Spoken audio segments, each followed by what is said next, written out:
Oh, hey, welcome back, everybody. Joining us now is Tom Marazzo. He was a Convoy participant. I'll let Tom actually describe himself because I'll get it wrong. So go ahead. I'm a co-host on Rebel News. You are now, yes, indeed. This is what, like, it'll be the 20th time in a row. Yeah, not quite in a row. No, I played a small part in the Convoy last January, February.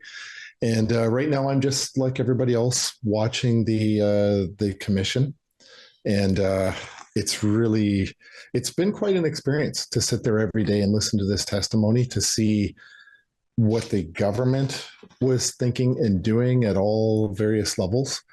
It's quite shocking. Yeah, there's a lot of gaslighting. Like, do they realize thousands of people were also there too? Mm-hmm.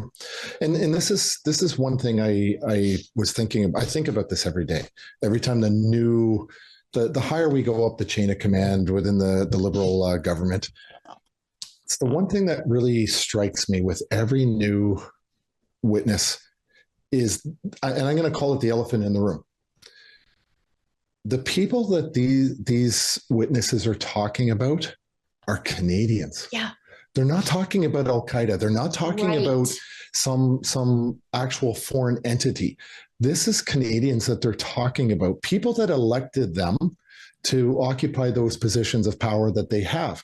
Now, here's the thing. If you look at just the simple math, twice Canadians raised $10 million on two different crowdfunding platforms. If you just said, like, on average that, everybody who donated $100, that's 100,000 Canadians each time that donated financially to the Convoy. But what we do know is that there was over 175,000 people that donated in this country. And the ones that were out of country, their IP addresses, they were Canadian, but their IP addresses were outside of the country at the time, but they had ties to Canada. So when you think about the fact that these witnesses get up there and they talk about the people that they loathe, and day after day after day. And I think if you go back to the very first time I was on the show, I talked about the idea that there was no will on any part of the government, even on the first day, to come and talk to protesters.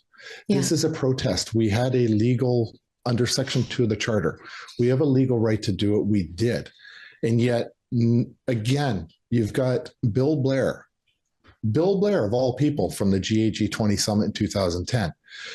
He's getting in there and he's talking about people that he loathes because they dared. They dared to exercise their charter right to come to the city. And here's the question. This is the big question. Why? We haven't talked about that in the commission. Why did all these Canadians suddenly spring up across the country and protest everywhere? Why was the big concentration in the nation's capital? Why was there 27 other convoys around the planet that were inspired by what happened in Ottawa? Why do these people not acknowledge the fact that Canadians had a legitimate grievance and they were being ignored for 2 years, came to Ottawa to finally be heard? Sorry, Tom, can you just give me a quick recap? Because I was in the middle of Googling something because I thought, you know what, I can put that into context for people. How many people donated to the Convoy? We know that there was over 175,000 that donated to the Convoy through the crowdfunding. Mm-hmm. Yeah. But on two occasions, it was over $10 million, right? So a total of $20 million in 2 weeks. That's just through crowdfunding. It's incredible. And, I've seen Tamara talk about this in the presence of lawyers, that the money that was raised on the crowdfunding platforms was a symbol. Yes. Mm-hmm. It's a symbol of the desperation that Canadians felt, and they wanted to be heard. They felt isolated, and that money represents their opportunity to be a voice. Yeah. And they sent Canadians to Ottawa to deliver a message. And nobody in Ottawa wanted to hear that message. Nobody. I'll put this into context for you. You guys out fundraised every party in this country over twice. In the first 2 quarters, so we'd have to double this, right? The Conservatives raised $4.4 million from 36,000 donors. Mm-hmm. The Liberals raised $2.8 million from 28,000 donors. Democrats $1.2 million from nearly 16,000 people. So and just for context to the year prior, 26.4 million to the Conservatives in 2021, 18.1 million to the Liberals in 2021. You guys out fundraised the Liberals in the course of a month.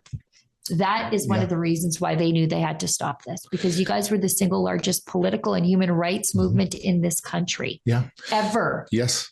And in fact, I believe it was Brendan in his cross on Friday was making the comparison to say that it was either Brendan or one of the JCCF lawyers saying that, isn't this a political cause?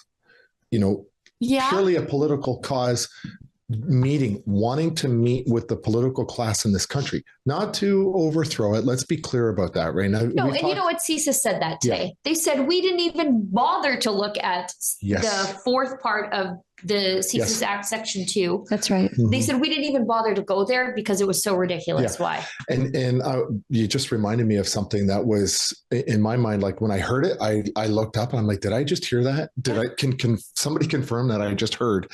Justice Rouleau himself confirmed when Hatton was doing his cross-examination. He's like, you didn't have to ask about the 4 parts of Section 2 of the CISA Act. I think that's been well established that they didn't meet that standard. Like Rouleau himself, sorry, I've got a little bit of a chest thing going, but Rouleau himself confirmed it.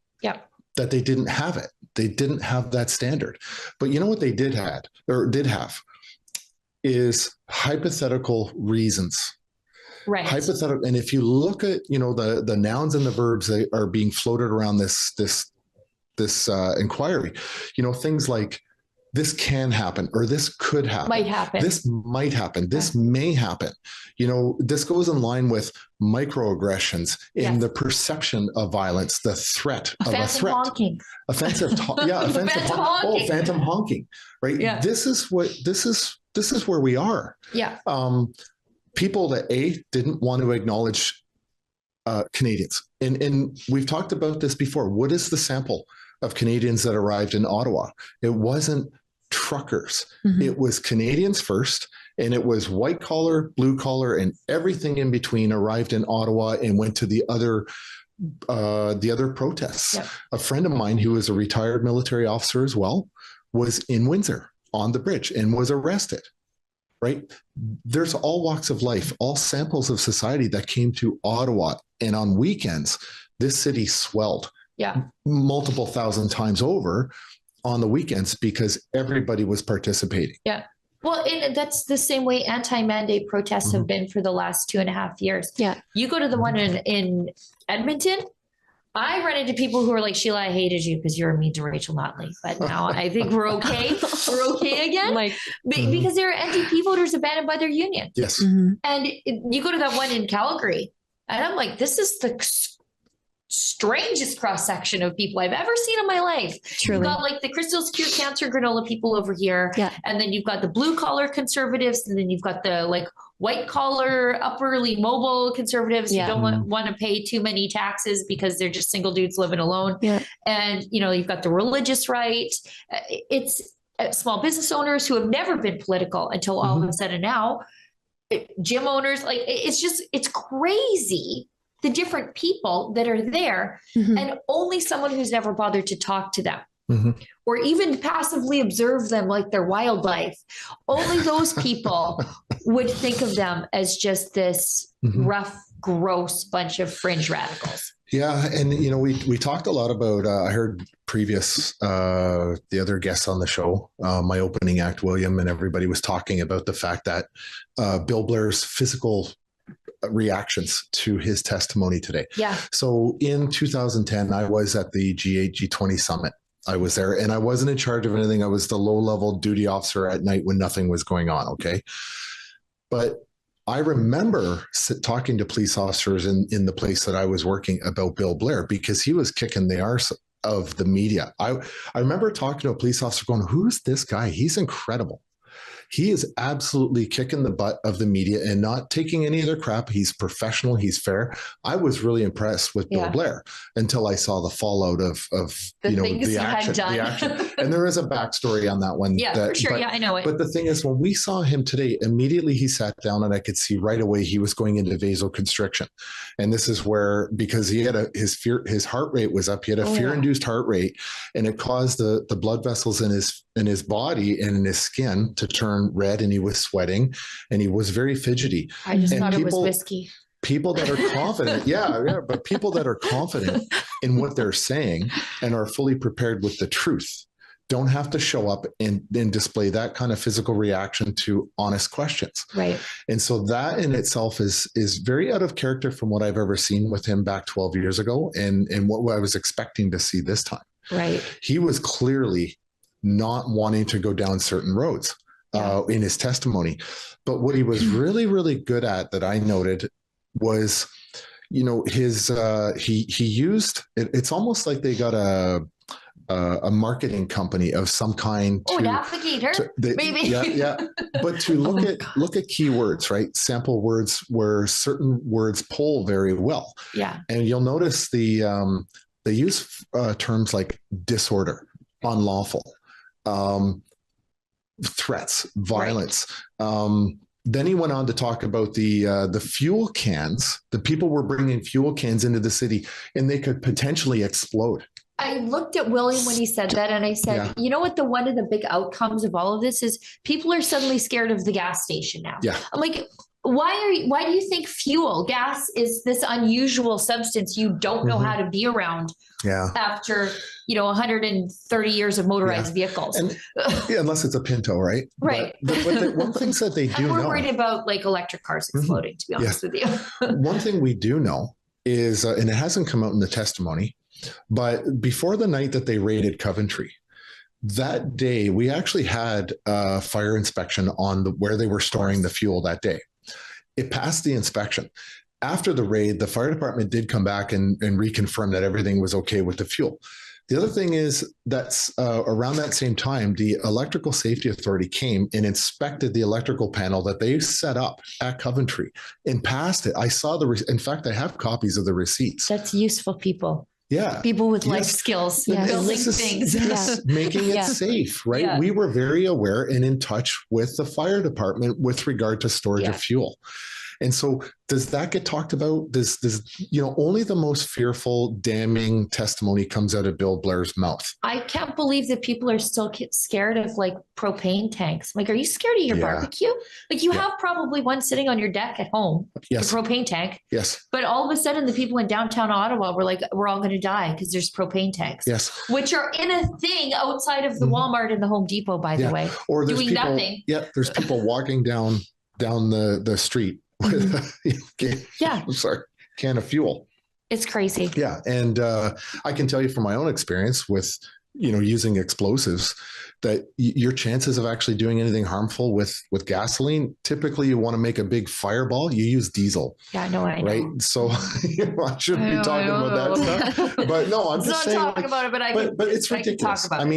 It is stunningly ridiculous to hear this narrative. I feel like I've gone back in time, back to the previous February, and I'm listening to mainstream media talking points, or should I say, back to the 27th of January, and I'm just hearing the regurgitated comments coming from Justin Trudeau's staff before we arrived in Ottawa, before anybody showed up with a flag of any sorts that was disrespectful, which is a questionable issue. That was, Brendan Miller today was trying extremely hard to get an explanation out of the government about what they knew about those flags.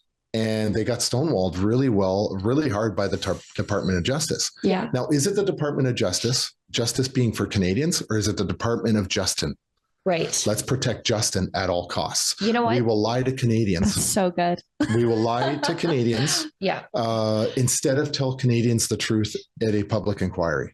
You know what? Let's go to that clip 5, and we're going to be very, very careful because it sounds like there are legal threats flying around now all of a sudden. So we're going to be very careful. just the facts, ma'am and sir. Yeah. Yes. As we talk about this is trucker lawyer Brendan Miller.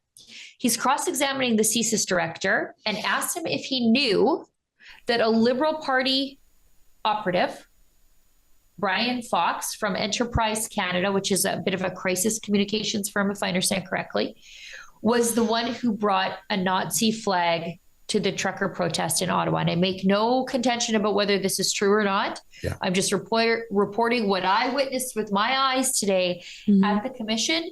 And then I'll give my comments about why I have questions about this flag in the first place. Well, everybody who was watching it also witnessed it. So it's not just isolated to anybody in particular.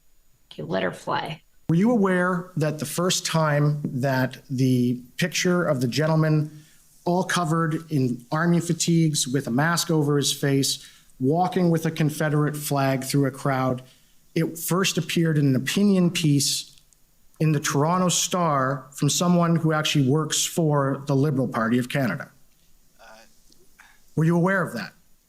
Mr. Commissioner, my friend seems to be giving evidence now. I'm asking if he's aware of it. He asked a question, and I can guess at what the answer is Right. going to be. Right, okay, but there's a presupposition of a fact that's not it. Yeah, because you keep interrupting me while I'm trying to ask questions and I'm running out of time. Just please. Okay.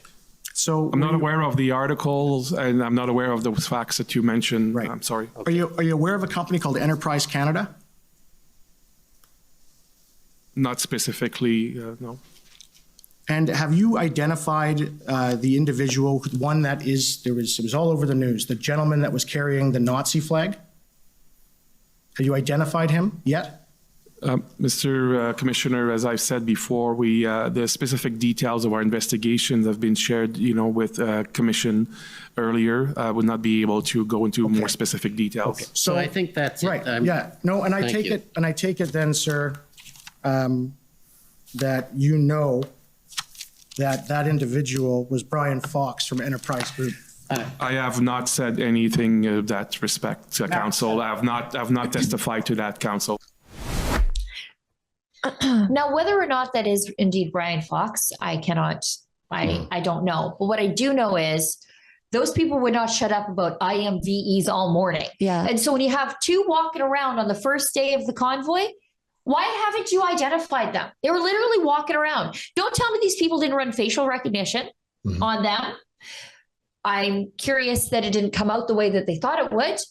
And there's one license plate, the Confederate flag. They were able to take a screenshot of the license plate, which I know if I get pulled over for speeding, which I don't, honey, if you're watching, there are no photo radar tickets coming at all.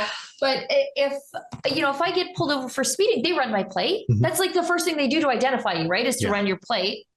But they want me to believe that the entire security apparatus brass that were sitting at the table, nobody ran a plate on the other truck that had the Confederate flag. I don't believe it. I refuse to believe that those three are that inept. I refuse to believe it. No, when it's your entire job to consume information and you can't consume information that is really basic in general. It's not just if you speed that they'll run your plate. Actually, they just do it all the time now for no reason. They just do checkups. They're running my name every day. 100%. So again, when it's literally your job to consume information, then provide an accurate source of intel for others to be able to read, be debriefed on when it comes to the security of Canada, to the security of this country, and you can't even run a plate. Well, they did run the plate. I'm sure that they did. And let me tell you, if you're a grandma making anti-Trudeau posts on the internet, they run your plates. God help you if the media finds out about you, because they'll know everything about you before sun's down.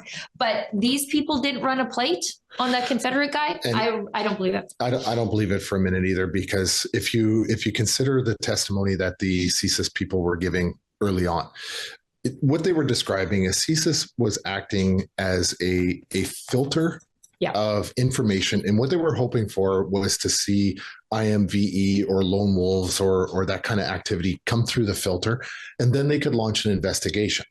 So I would argue that this Confederate flag or Nazi flag actually did fall within the parameters of what a CSIS investigation would have been in terms of the way they were describing the evolution or the accelerationist ideology of an IMVE who is not yet considered violence. Yeah. But what I can tell you, what I do understand about doing threat assessments on active shooters, nobody just snaps. Violence is an evolutionary process. And this is something I learned from a guy named Kevin Cameron out in Alberta, who does threat assessments on active shooters. And so that's really what CSIS would be doing, would be talking about assessing people to see if their level of rhetoric was escalating or evolving. So this truck, I guarantee that this truck and these images of anybody with a swastika or even a Confederate flag, because the Confederate flag in Canada is like completely out of place in the city of Ottawa. It's nuclear. It's very inflammatory. So CSIS would have looked at that individual, those individuals, and said, okay, that is a target of interest. We are going to make a threat assessment based on the fact that whether or not that person's violence is going to evolve into something that we have to get individual law enforcement to look after. But they didn't even know who the person was or what the plate was. Yeah, we were there. I remember getting there late at night when the rest of the trucks were parking on Wellington. Still, the streets were being filled. And I was also there the next day. And I can tell you that I saw when those photos started emerging from the internet. I was looking at it with Mocha, and the one that's pictured from that high up, I'm not sure if we can pull it up, but there's one, it is the one of the swastika flag, and it's up higher. And there was a lot of government officials staying in that building. Just saying, just to put it out there. We knew that was confirmed then. What was that, 8-9 months ago? No, the majority of the flags were all Canadian. And then you had different provinces. You had Quebecois flags, you had freedom flags, you had the lovely, beautiful F. Trudeau flags, my personal favorite ones. You would have been able to pick anything that was unusual out of the crowd, so obviously. And I know for a fact too, that when those people, the real protesters, when they saw that there were those flags, there was videos emerging almost immediately afterwards. And they were like, this guy's not with us. Get this guy out of here. It was very, very apparent from the very beginning that I believe that was done purposely. That's just my opinion, of course. That guy was. I don't know who the swastika flag guy was. I don't know who the Confederate flag guy was. Me either. But I do know they were both plants, and I'll tell you why. Because if they were actually members of the convoy, we would know everything about them by now. So I was actually asked by Robert Kennedy Jr. about this particular footage. Specifically. This is back in, I believe, March that I was interviewed on his show, and he talked about this guy specifically back in March. And he said, for a fact that this particular individual is a plant within the crowd because his face isn't he's wearing exposed. a mask. I'm sorry. He's wearing a mask. Specifically in front of the cameras. You can't say that that's not a plant. 100%. And did this after all the hay was made in the media? Did we ever see any more of these flags? Did we see swastikas? No. It got its photo opportunity, its talking point for Justin Trudeau to go on and further use those hypnotic words in the mainstream media to convince Canadians that the government was on the right and that we were a bunch of evil villains. It's real weird. And this is not good for my conspiracy mind. But you have on the 27th, the government staffers, people in Justin Trudeau's office and in emergency preparedness are talking, or it was public safety, doesn't matter. They used to be one ministry, so it doesn't matter. But they're talking about, okay, so we need to start painting these guys as radicals. We need to start feeding stuff to the friendly media. Then on the 28th, we get this imagery. And then by the 30th, Justin Trudeau was saying, look at these racists. Look at them. Sounds like we knew they were coming. We knew they were coming. Isn't it funny how you knew exactly when they were coming? That's so weird. It's very strange. And it was sad to see, really frustrating to see that the text messaging there between the PMO and one of the other staffers saying, and I'm paraphrasing, but basically saying, we don't want to put too much pressure on the convoy as it's arriving because the convoy will push the crazies out. Right. You'll do some political hygiene. Yeah. So they knew the most radical. Well, and they knew that is a passive admission, although they wouldn't admit to it, that the convoy was largely good people because you would naturally push the bad ones out. Yes. And in fact, there is a lot of discussion that I've heard around the campfire that we did have, that people that were participating in the convoy as it was driving to Ottawa, because I got here 2 days later, had those discussions. For sure. Early on, as they were traveling across Selene Canada. dancing away. You know, I love this video so much. Sorry, this was incredible. Like I was in tears, actually. So many people were in tears. It made me cry because I had not seen so many people smiling and laughing and to dance. Do you remember when they said dancing's not allowed? Singing. At all? Singing at church. Oh, Yeah. it was incredible. I remember when Selene started, and I'm like, I don't know, do we really need an intern? And then we're like, you know what? We're going to throw this intern on the convoy. I'm like, we're going to put her on the convoy. Okay. And then she hit Ottawa and she just hit the ground running. And then I became a Selene true believer. You know, I saw one depiction my entire time in Ottawa of the swastika symbol. And as I got closer, it actually wasn't a swastika. It was 4 needles to be shaped like that with a circle around it with a cross through it. Yeah. That's what the symbol was. It wasn't a swastika. Interesting. Right.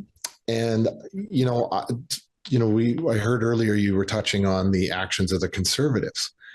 And I remember towards the end being unbelievably frustrated with both parties, both political parties.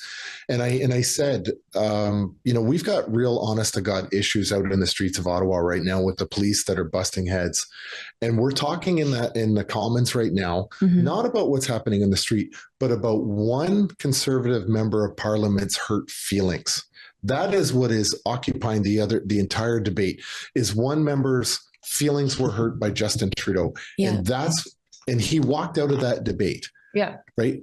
We didn't talk about we didn't hear them talking about real life issues. They were all distracted by the fact, I think what's her last name? Landsman. Melissa Landsman, right? That was what was occupying the debate, not what was happening on the street, but her hurt feelings. Well, and they're legitimately hurt feelings. Sure. I get it. But that wasn't the time or the place. Well, also, yeah. He should not have said that Melissa Landsman was consorting with Nazis. He shouldn't have. But maybe you shouldn't have called all these people Nazis also. Like all those thousands of people, maybe you should have called them Nazis either. It's a huge allegation. Yeah. It's ridiculous. You know what? Let's go to one last clip before we let Tom go and everybody go have something to eat. I think you people can probably hear my stomach growling through the microphone. It's Mine too. Let's go to clip. That's the food here. If you didn't hear my stomach growl before, you're going to hear it now as soon as I start smelling it. Clip 7. Bill Blair, he was shown drone footage of one police operation. I think by his own lawyer, by the way. It was his own lawyer. It was his own lawyer. It was like one of those, like, Bill, why don't you tell us how cool you are? Let me how put good some you are. Words in your mouth. We rehearsed this. Anyways, they showed drone footage of one police operation. I leaned over to Selene before it aired, and I was like, is this where they beat up the journalist or run over the old ladies? But no, they picked a sanitized version, and Bill Blair was able to go like, job Blair. Yeah. You can see the alleged. So let's go to clip 7. That's that wrecking ball. Admiration for the men and you can women see who that do too. that very difficult job of policing. And what I witnessed, certainly in the city of Ottawa, but in other jurisdictions as well, but particularly in the city of Ottawa, an entirely professional, proportional, measured response. They moved slowly, methodically, respectfully. It was very clear that they were well trained, very clear they were well led. I believe that their exercise of the authorities that they had, both in existing law and in the new regulations, was done in a very measured and careful way.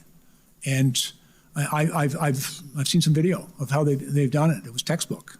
Like I've been trained as a public order commander, and I've seen it done well, and I've never seen it done better than what I witnessed here in the city of Ottawa, as they, I think, to the extent possible, as peacefully as possible, brought this to a resolution. They allowed people, for example, points of egress. It's always important to let people have a space to go. They did that work. They moved slowly. I actually found myself trying to explain to some of my friends that why they're going slowly, because that's the right way to do it. And in my opinion, they did it the right way. Okay. Thank you, Minister Blair. You were watching the same. Yeah, protests that's that we did? frustrating. I can tell you several reasons why I find that incredibly frustrating. Tell us, Tom. Yeah. Well, They clubbed our like- journalist like she was a baby seal. Yeah. so you've got a credentialed media person in the crowd who took a relatively low velocity projectile in the thigh.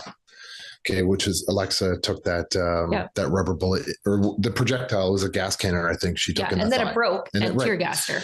So or we've pepper got sprayed her. two members of the public that were run over by a horse or horses, Clydesdales. I mean, not ponies here. By the way, Guillaume here, Mhm. he was pepper Yes. sprayed also, Yes. right in the Yeah. face. Yes, and so to kind of go back up, and I'd like to make this point about what he's doing here. Okay, he's not actually talking to the lawyers. He's not talking to the commission.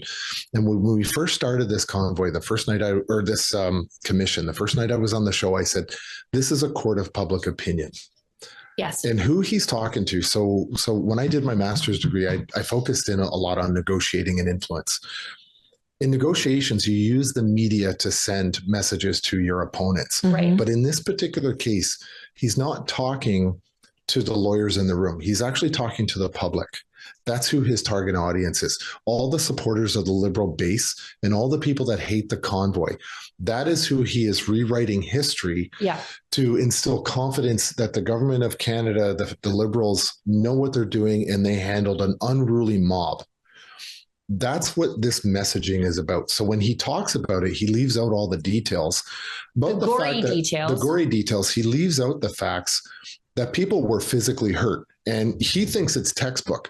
But I'd like him to look Chris Deering in the eye. Right. After hearing Chris Deering's story about getting blown up in Afghanistan and then beaten by the Ottawa police. And you tell me how textbook it is to beat a wounded veteran when the other veterans around him are screaming, saying, hey, stop, that's a wounded veteran. Yeah. And they were punching him in the head. Is that textbook? Is that how we treat veterans? Is that how we treat the Canadian public? We beat them because you refuse to talk to them. Because, illegal snatch and grabs. Yes. Let's not forget the illegal snatch and grabs. We're just talking about the people we know, but I would suppose hundreds of people were taken by the police, detained illegally, Yes. Kidnapped, I guess we'll call that. What do we call that in Canada? Unlawful confinement. Yep. Take them out of town or to the outskirts of town. Yeah. It's bitterly cold. Yep. It is a wet cold, by the way. I'll concede Yes. that. Yes. It's Yes, it is. not like out. It's different. I'm not saying it's colder than Alberta, but it's a little different. Yeah. Take them outside of town, keep them for hours sometimes before they let them go. Their phones are dead. Sometimes they don't even have coats because of how they were arrested. Sometimes they're pulled out of their trucks, just abandoned alone, no cell phone, no shelter, no way back on the outskirts of town. And that's Yeah, textbook. and they weren't I'm charged. pretty sure they teach They you in weren't Depot charged. not to go anywhere near that, by the way. Yeah. And a lot of the people that got dropped off out in that impound area out in Almost the all of country, them. none of them were charged. Who should have been charged? The cops. Yes. Yeah, that's unlawful confinement. Yes. And cops went to jail for that in Well, Saskatchewan. we'll see what the future holds, but I do predict that there will be, and I got to be careful about my predictions because Sure. but I think there will be future lawsuits. I hope so. Excuse me. I do too. I absolutely do. But to see him to sit like he sat there and said, words to the effect of, it's reinstated or reinstilled my pride in my former profession of policing. Yeah. And he said that, and I just kind of I threw up in my mouth a little bit. Yeah, Okay. It was a he little said- flag waving patriotic garbage. Yeah. He doesn't realize he's saying it to the defund the police crowd. By the way, that's his keynote Exactly. audience there. Exactly. But he also said he didn't see any evidence of unreasonable force used against the He protesters. didn't want to see any evidence He wasn't of, looking. of There are misconduct. compilations that exist on YouTube that I have watched since being here, and they are compilations of people literally being beat by the police Yes. officers in Ottawa. There's the video of the woman holding the flower right up to the police Yes. officer, and he smashed her across her forearm to knock the flower out of her hand. Yeah. This this happened in Canada. I wanna bring up another interesting point. Sorry, it's been such a long 12 hours. My brain is lagging consistent. It's like that loading meme, that loading bar. But specifically in regards to the threats and the violence, et cetera, I want to bring this back to actually CSIS when Vigneault was Vigneault. When he was talking, I just rolled my eyes so hard. But when he was talking about what makes a IMBV or whatever that horrible abbreviation is, and he was talking about the very specific triggers that people have. And it wasn't so much about the concern of the people saying these things that were apparently radical, but the consumers of that information and how that could inherently relate back to violence. And so when not one single protester has been charged with violence or committing violence against anybody, but you have police officers that are committing violence on such a huge scale. I don't care what anybody says. Go watch those YouTube compilations. Tell me differently. Where is the CSIS? Where's the media, by the way? Oh, 100%. But why are they not conducting these periods of research or intel? Why are they not asking themselves the same questions? These police officers consume this information from their prime minister, by the way. He was the first one to say it. He's radicalizing people. Exactly. If that's I think that's the point you're trying to make here is Justin Trudeau is the one radicalizing people. 100%. Because he spent a week telling people the Nazis are coming to your town. And so you've got all these like low-level loser activists who have like punched Nazis on their laptop. They'd never seen a Nazi. They certainly couldn't punch somebody in their life. Absolutely ridiculous. Finally, the Nazis are coming to your town. What are you going to do? Punch them. Yeah. So you've radicalized a police force. And this was something that I was sitting there, I was listening to all these definitions through, they were showing these charts through CSIS. And as I'm listening to it, I'm thinking, I don't see them describing protesters. I see them describing the Liberal Party of Canada. Sure. That's what I heard. I mean, I had to look up IMVE. I've looked up several times to see if the Liberal Party of Canada meets the definition of IMVE. I'm happy to say that they don't technically meet that definition, but I would certainly see them falling in under more of a, when they were talking about actions that other people take that inspire an accelerationist outcome. And if you look at everything Justin Trudeau did, he set the conditions for the public to believe that there was bad actors amongst the convoy. Yes. He said but he set those conditions for people to become bad actors within the convoy, right? And then you've got law enforcement coming in from all over the country that think that they're going in to beat up bad people, that they're actually, they're police officers believing they're going to a new city to do good and to protect the public at large, only to come there and see them, they're thrown off by the fact that, wait a minute, this lady's handing me a flower. Well, that's what happens when Justin Trudeau, the prime minister, is inciting violence. Yes. And it's not the violence that he's portraying happened, that occurred. The protesters were not violent, but he incited violence. And now he's talking about people that are violent. And the hypocrisy is so sickening. I could drown in it. There's so much in the room. Can I tell you something I discovered about the media today? I was poking around and I don't think I discovered it. It's just this thing I found about CBC today. So I was poking around because Bill Blair said I didn't see any instances of violence. So I thought I'm just going to Google violence in the convoy. And I found 10, but I also found an image from CBC that I had never seen before. Oh yeah. And it is of Alexa being struck. CBC. I know you do, CBC, if you're watching, and I know you hate watch. I know that you have images of Alexa being struck because you used it as a thumbnail in one of your stories. 100%. And I can see Alexa's red jacket and her hair. And so I know that you have footage that you're sitting on of her being struck. And it was one of the biggest stories in the world that day. And you're burying it. You have a different angle of what happened to Alexa. And I know the media does this because when I was hit by that little puke, Dion Buse, go to dionbuse.com where that video will live forever. In my footage of him hitting me, I could see a guy from CP, from the Canadian Press, taking pictures of what was happening to me. And they said, I said, the whole place is teeming with journalists. Why didn't where's the other footage? Mhm. Oh, we don't have any. Mhm. So then I looked carefully through my footage and I said, oh shit, there you are. Yeah. Sorry, I swore, but it's a long day. But I could see him taking pictures of me getting Yeah. hit.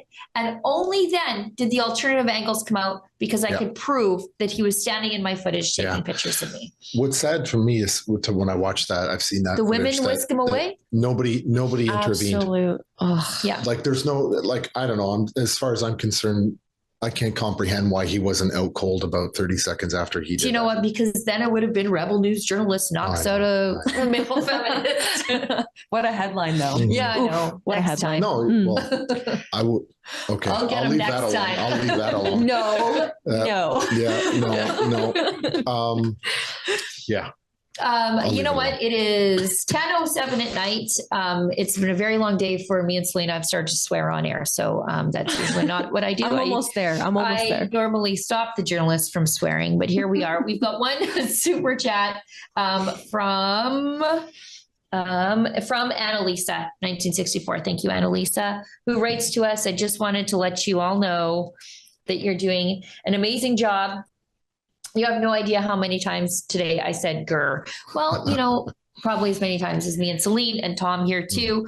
I described at one point today Bill Blair as a psychic vampire who was drinking my etheric energy from across the room like I was a yogurt tube. A tuber. It was just so draining listening to him lie. Mhm. But the good news is that it's all in the interest of the public getting transparency. They might never get answers, but at least the documents are all there for us to see. Well, I said before coming here that because I was here in the beginning of Ottawa and I saw everything that happened and then whatever transpired afterwards, I also saw that I would be damned if I came here and I didn't do everything in my power to stop them from writing history wrong. And Yeah. I will commit to doing that for as long as I'm here.